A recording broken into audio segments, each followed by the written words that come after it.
C'est la vidéo achat manga du mois. Voilà, comme d'habitude, tu connais le concept. Je vais te présenter tout simplement les achats, les services presse que j'ai reçus et que j'ai fait pendant le mois de janvier théoriquement si ça sort en février. Bref, il y a toujours un petit mois de décalage. Exceptionnellement, là il y a beaucoup de services presse. Hein. Dans le dernier achat manga, il n'y avait pas beaucoup de services presse. Là il y en a beaucoup, mais surtout les gars, les achats que j'ai fait cette année, enfin pas cette année, mais oui cette année, mais bref, les achats que j'ai fait pour cette vidéo, en réalité j'ai pas beaucoup dépensé, voire même je n'ai acheté aucun manga.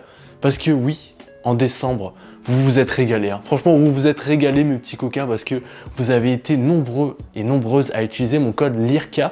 Donc mon code LIRCA c'est quoi hein? Tu vas sur le site LIRCA, c'est une librairie en ligne. Tu mets mon code, t'achètes tes mangas et t'as 10% de réduction sur ta première commande. Et vous avez été nombreux à l'utiliser. Et quand vous utilisez ce 10%, ben 10% de vos achats me reviennent à moi. Par exemple, tu dépenses 100 $, 100 € de manga, j'ai 10 €, 10 $ de manga. Voilà, c'est en bon de réduction, donc moi je l'utilise pour les mangas. Bref, si vous êtes beaucoup à l'utiliser, bah forcément, moi ça me fait beaucoup en fin de compte. Et là, vraiment, j'en ai profité justement pour rattraper beaucoup de séries, acheter des mangas qui sont chers ici au Québec. Donc voilà, donc c'est exceptionnel, merci beaucoup. L'IRCA, vraiment, c'est hyper pratique quand tu es à l'étranger. Tu peux acheter tes livres français très rapidement. Moi, je sais pour certaines sorties, j'utilise l'IRCA parce que je le reçois plus rapidement et comme ça, je peux le traiter plus rapidement en vidéo. Donc ça régale. Voilà, aussi pour compléter des séries, des fois, c'est pas trop disponible en librairie ici. Bref, j'utilise souvent l'IRCA, je te le recommande. Les liens sont en description, que ce soit pour le code et pour le site. Merci d'avoir utilisé mon code à fond. Puis là, voilà, je vais vous montrer, vous allez voir, je me suis fait plaisir, hein, je me suis régalé là. Bon alors, on commence par quoi? Allez, on va commencer par du service presse. Voilà, la boîte de diffusion, comme d'habitude, partenaire de confiance. C'est un diffuseur ici à Montréal qui diffuse Mangetsu, Vega Dupuis, Kana. Et ils m'ont envoyé, pour commencer, du Mangetsu avec Soten no Ken, le tome 8, 7 et 9. Voilà, la série se termine bientôt. Faut que je me mette à jour, mais je pense lire, j'allais dire Hunter x Hunter, mais pas du tout. Hokuto no Ken d'abord, de l'auteur. Est-ce que vous voyez ici? Oui, je pense que vous voyez. Hokuto no Ken, il faut que je le lise, et ensuite Soten no Ken. Donc là, il y a un problème de place. Il y a un problème de place, je gérerai ça tout de suite, mais avant aussi, je ne te l'ai pas montré, mais Mibu Gishiden, tome 3. Donc voilà, Mibu Gishiden, j'ai lu le tome 1, j'avais plutôt accroché, mais c'était pas non plus... Il m'en faut plus, donc là j'ai le tome 2 et le tome 3. Donc voilà, il n'y a aucun respect dans cette vidéo, hein, je vous regarde même pas pendant que je parle, mais je trouve ça cool. Donc là, ok, ça, on va décaler ça ici. Hop, je vais mettre les Soten no Ken ici, évidemment dans l'ordre. Et voilà. Et il y a un peu de place pour les Hokuto no Ken parce qu'il y aura du Hokuto no Ken. Ensuite, on passe aux 13 nuits de vengeance de l'auteur qui s'appelle Kazuo Kamimura, que j'ai déjà lu, que je t'ai déjà présenté sur la chaîne. En fait, je l'avais lu en numérique et là, on me l'a envoyé en physique, donc ça régale, c'est parfait parce que j'avais beaucoup aimé ce premier tome et j'attends le tome 2 avec impatience. Ce sera en 2 tomes. C'est des histoires courtes, voilà, qui ont souvent un penchant assez tragique avec un fantôme qui revient pour se venger de ses démons. Les démons étant certains humains ayant commis des actes un peu graves. Bref, très content d'avoir cette édition, je la trouve très belle, très pratique. Moi j'adore ce format grand, moyen, souple à la lecture, c'est idéal. Même si je l'ai lu en numérique, je me referai un plaisir de le relire en papier. Et voilà, j'attends le tome 2 avec impatience. Tiens, ça va aller ici. Ensuite, toujours de la boîte de diffusion, j'ai reçu le tome 8, 9 et 10 de Genesis. C'est parfait, franchement ça me régale parce que j'étais quoi au niveau de ma lecture? Je pense que j'étais au tome 7. Et donc là, il me reste quand même pas mal... Non, j'étais au tome 6, je pense. Et donc là, j'ai pas mal de tomes à rattraper. Mais Genesis, j'avais beaucoup aimé. J'ai beaucoup aimé aussi le début de Holy Land. Voilà, jusqu'au tome 3 de Holy Land. Il y a le tome 4 et 5 qui sont sortis déjà en France. Donc voilà, Kujimori, pour l'instant, moi, j'aime bien. Il y en a qui n'aiment pas de par le chara-design. Et qu'est-ce que vous voulez que je vous dise hein Tant pis pour vous, parce que franchement, c'est un très bon auteur à suivre. Bon, puis là, ça fait longtemps que j'avais pas reçu. Mais Meian... là tu vois rien, c'est une boîte noire, mais peut-être ici comme ça tu verras mieux, mais Meian m'ont envoyé toute la suite de Karakuri Circus. C'est-à-dire que j'avais jusqu'au tome 16 et maintenant j'ai jusqu'au tome 26 ou 27, je sais plus, à chaque fois je le confonds, je sais plus, je me rappelle plus de combien, à quand ça se finit. Donc bref, au niveau de ma lecture, j'ai du retard, hein, je suis au tome 9 ou tome 8. Voilà, donc je pense qu'il y a un moment, pendant un mois, je vais lire que du Karakuri Circus, un tome par jour, rien d'autre. Et je vais me régaler et ce moment ça va être incessamment sous peu je pense. Vraiment, je pense que je finis Vinland Saga, je finis Baki, parce que tu vas voir, j'ai reçu du Baki aussi, et ensuite je passe sur Karakuri Circus, et voilà. Donc là, j'aurais enchaîné 3 mangas incroyables. Voilà, donc je vais pas te les montrer tous un par un, mais franchement, merci Meian de m'avoir envoyé tout ça. Je vous lis tout ça et je vous ferai mon bilan sur la série au complet parce que voilà, c'est ce qu'il faut. Et puis je te l'ai dit, sans transition, ils m'ont aussi envoyé la suite des Baki qui me manquait. J'avais jusqu'au tome 16, j'ai jusqu'au tome 24. Voilà, donc la première partie de Baki est en ma possession. Faut que je trouve de la place encore pour... Bref, mais ça va se faire. Et en plus, je suis très content parce que les Baki sont trop jolis. Franchement, les tomes de Baki, c'est beaucoup trop joli. Donc je suis très content de tous les avoir. Merci Meian encore une fois. Et c'est pas tout. Ils m'ont aussi envoyé alors Gacha Bell, le tome 1 et le tome 2. J'ai jamais entendu parler de ce manga, enfin oui j'en ai entendu parler mais je l'ai jamais lu, enfin je sais pas du tout de quoi ça parle. Donc on va découvrir ça. Shigurui, le tome 10, c'était le tome qui me manquait pour compléter la série. C'est une série qui se termine en 10 tomes. Pareil, je pense le lire assez bientôt, mais ce qui me restait le tome 9. Donc je lis le tome 9, je lis le tome 10, je vous donne mon avis sur cette série. Il va être positif, hein, spoiler alert, parce que j'ai beaucoup aimé le début et je pense pas que ça va se terminer mal. Ensuite, ils m'ont envoyé aussi Sleepy Princess in the Demon's Castle. Voilà, désolé pour la prononciation. Pour un concept de vidéo qui arrivera normalement, qui est déjà sorti en fait, à l'heure où cette vidéo sort. J'ai traité de tome 1, voilà, j'ai lu plusieurs tomes 1 et j'ai fait un petit classement de ces tomes 1 et j'avais demandé à Meian de m'envoyer des séries qu'il voulait promouvoir ou qui pourraient m'intéresser. Et il y a un tome, donc c'est le tome exactement de L-Mode que j'ai traité dans cette vidéo. Donc là j'ai le tome 2, je t'invite à voir la vidéo pour voir comment je l'ai classé, est-ce que j'ai apprécié ou pas. Donc bref, Sleepy Princess, il m'a envoyé le tome 1, 2, 3, 4, je l'ai pas encore lu celui-là, mais je le lirai bientôt, promis. Et Kingdom 67, 68, 69. Et ça commence à être lourd. Kingdom, là on va avoir un problème, hein. Je sais pas si vous le voyez, non vous le voyez pas normalement, mais là j'ai plus de place. Alors que ça fitait parfaitement. Bref, je vais devoir trouver de la place, je vais en trouver, et Kingdom, lisez Kingdom, voilà. Je pense que je l'ai assez dit sur cette chaîne, je l'ai assez dit? Oui? Ou non? Non, bah je le redis alors. Lisez Kingdom. Bon, voilà pour les services presse. T'as vu, il y avait quand même pas mal de choses, hein. Merci Meian. Là, on passe aux achats. Par où je commence? Est-ce que je commence avec les gros bébés? Allez, je commence par avec les gros bébés. Dans la même lignée que la dernière vidéo achat manga, je complète, et tu vas voir, ça va être à peu près le thème. Là, il y a beaucoup de mangas, c'est pas forcément des nouveautés, c'est que des mangas que j'ai c'est des mangas que j'ai envie de compléter. Donc, Lone Wolf and Cub, le tome 6, je suis à jour sur l'apparition au Québec. Je sais que vous avez le tome 9 qui est sorti. Nous, il est toujours pas sorti. Je l'ai déjà commandé en fait sur l'RK. Donc il devrait arriver bientôt. Mais voilà, donc Lone Wolf and Cub, ça se complète. C'est une série qui sera finie en 12 volumes. C'est une série qui fait mal au portefeuille. J'ai lu que le tome 1 pour l'instant, j'avais beaucoup aimé. Est-ce que c'est une erreur d'acheter les tomes là, parce que ça coûte un bras, ça coûte 54 $ ici au Canada. Donc ça se trouve, je vais lire le tome 2, je vais pas aimer, et je vais me dire mais pourquoi j'ai acheté toute la série? Je sais pas. Ça se trouve, je fais une grave erreur, mais je me dis que c'est une série qui restera pas forcément très longtemps en rayon. Je ferais mieux de tout compléter, et après, bon, on verra. Hein. Ça se trouve, je la lirai en 2030. J'aurai même plus de chaîne YouTube à ce moment-là. Ça se trouve, YouTube, ça existera plus quand j'aurai fini Lone Wolf and Cub. Mais au moins, j'aurai tous les Lone Wolf and Cub. Voilà. Suivant. Bon, encore des gros bébés qui nous sortent de chez Revival, et j'ai pris Fleur de Pierre, le tome 3, qui me semble c'est le tome qui conclut la série, hein, si je veux pas dire de bêtises. Ah non, pas du tout. Il y a le tome 4 et 5, et ça sera complet en 5 tomes. Donc voilà, moi j'ai lu le tome 1, je pense attendre de recevoir toute la série, acheter toute la série pour me faire l'intégrale, parce que voilà, j'avais bien aimé, et je pense que c'est la meilleure façon de découvrir l'œuvre. Puis j'avais tellement aimé que je me suis dit, bah faut que je découvre qu'est-ce qu'il a fait d'autre, l'auteur, et il a fait aussi EQ. Donc là j'ai le tome 1 et le tome 2, voilà, je crois qu'on suit la vie d'un certain personnage qui est celui-là, donc là tu vois c'est le même personnage mais avec une temporalité différente, voilà, du synopsis ça m'avait plutôt intéressé de voir un peu l'évolution d'un personnage dans une période, je sais pas quelle période c'est, historique du Japon. J'avais tellement aimé la patte de l'auteur qui est Hisashi Sakaguchi que voilà, je voulais lire qu'est-ce qu'il a fait d'autre, donc je suis content. Après c'est quand est-ce que je vais lire ça? Je sais pas, là c'est un problème, c'est que oui je complète mes séries, mais ma pile à lire elle fait 2 fois ma taille. Hein. Donc voilà, je suis 1m80, je te laisse faire les calculs, à peu près ça fait 400 tomes. Je sais pas si ça fait 400 tomes, mais je crois que ma pile à lire c'est à peu près ça en ce moment, 400 tomes. Awashi, le tome 20, voilà, le tome 19 nous avait laissé sur une dinguerie, le tome 20, j'espère qu'il nous laissera pas sur une dinguerie, voilà, je pense le lire très bientôt, voilà, donc faut lire Awashi. J'aime bien taquiner Blue Lock en disant que Awashi c'est mieux que Blue Lock, J'aime bien les deux mangas. Hein. Ah, je préfère Awashi, parce que voilà, Awashi c'est les émotions.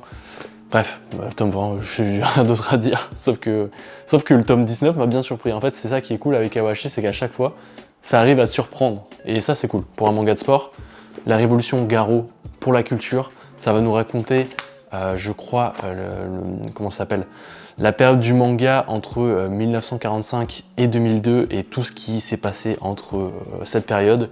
Donc on va parler de Tezuka, de ce que j'ai compris, on va parler d'un magazine qui était hyper important pour l'histoire, donc voilà, le magazine Garo. Donc voilà, toujours dans une démarche de s'instruire autour du médium qu'est le manga, j'aime bien acheter ce genre de livres et en découvrir plus sur... parce que voilà, les vidéos YouTube c'est bien, les documentaires c'est bien, mais là où en général tu as le plus d'infos, où c'est le plus riche et où tu as le plus le temps de développer un sujet, c'est les bouquins. Donc voilà, moi en parallèle des mangas, j'aime bien aussi lire des livres.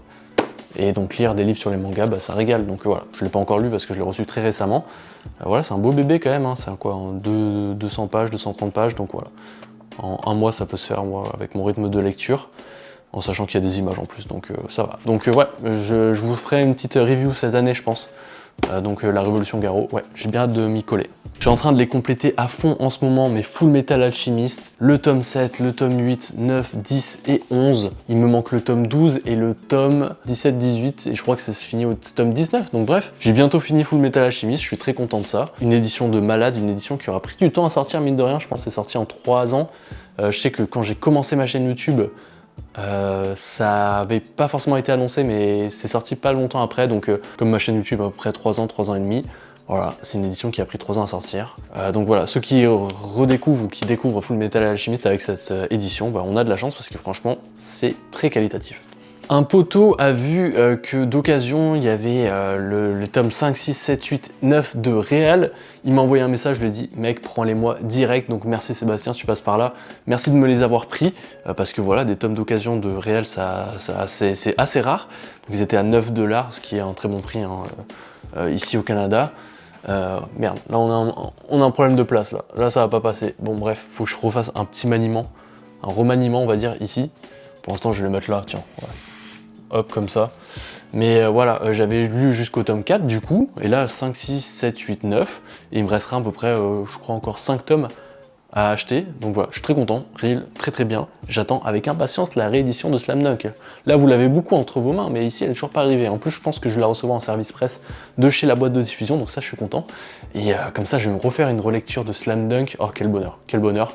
En parallèle je vais me faire Real, et Vagabond, il faudrait que je la complète un jour. Mais je sais pas si je la complète parce que je sais pas, c'est des tomes qui coûtent cher et pour l'instant j'ai lu jusqu'au tome 9 ou 10 et j'ai pas trop accroché. Après je sais que Vagabond c'est bien dans la suite, mais voilà, enfin c'est lire 10 tomes et pas accrocher un manga et me dire c'est à la suite que c'est bien, ouais, ok mais 10 tomes quand même. Bref, pour la culture je lirai Vagabond, ça c'est sûr de toute façon. Chainsaw Man, tome 14, voilà, bah, je lis sur comment ça s'appelle, sur... Putain c'est vraiment de la merde ça. Je lis sur Manga Plus, donc voilà, je suis à jour, mais j'ai remarqué que depuis que j'ai repris Chainsaw Man, sur cette lecture hebdomadaire, j'apprécie moins. Vraiment, donc je pense que je vais drop Chainsaw Man sur Manga Plus. Je vais attendre que les tomes sortent et je me ferai une lecture un peu plus, voilà, un peu plus sérieuse parce que je sais pas. Alors soit la partie 2 m'accroche moins, c'est possible, mais pour l'instant je n'apprécie pas spécialement cette partie 2. Enfin, il y a des trucs cool, hein, vraiment, les premiers chapitres, j'étais subjugué, j'avais adoré. Mais là, je sais pas quoi dire. Donc, je pense que je vais drop ma lecture sur Manga Plus et lire le manga qui est, ma foi, très sympathique. Il y a le tome 15 qui est sorti chez vous dans une version collector. Voilà, comme tu as pu le voir, je suis pas un très grand fan des coffrets qu'ils font. Par contre, j'aime bien les couvertures alternatives, c'est toujours cool à collectionner. J'ai le tome 12 d'ailleurs en alternatif, qui est très très joli. Donc voilà, je pense prendre le tome 15 juste pour la couverture alternative. Voilà. J'ai le tome 12 en double, il faudrait peut-être que je le revende. Allez, ensuite on a les Hokuto no Ken tome 12 et 13. Alors, cette édition, comme je le dis à chaque fois, elle est beaucoup trop chère pour ce qu'elle est. Par contre, elle est quand même très classe. Je trouve que c'est beaucoup trop beau, la qualité du papier est nickel. L'histoire aussi, elle est incroyable. Enfin, moi, je découvre Hokuto no Ken avec cette édition. Donc c'est un pur régal, je suis au tome peut-être 5-6. Et voilà, je m'étais dit, je vais mettre en pause ma lecture. Je vais attendre qu'il y ait tout qui sorte pour me faire l'intégrale. Donc voilà, oula, là j'aurai un manque de place. Donc je pense qu'il y a un remaniement dans ma mangatech qui va devoir être fait. Je me posais d'ailleurs la question sur est-ce que je continuais Keiji ou pas. Ikuza no Ko, je vais continuer en version numérique parce que la version papier elle a pris 2 $ ici au Canada. Donc les premiers tomes étaient 2 $ moins chers. Là, j'aime pas trop cette politique de prix où tu commences une série puis après elle prend 2 $ de plus pour le même objet. Je kiffe pas trop. Donc en plus, je me plains, mais ces tomes-là, je les ai reçus en service presse, mais faut que j'achète la suite.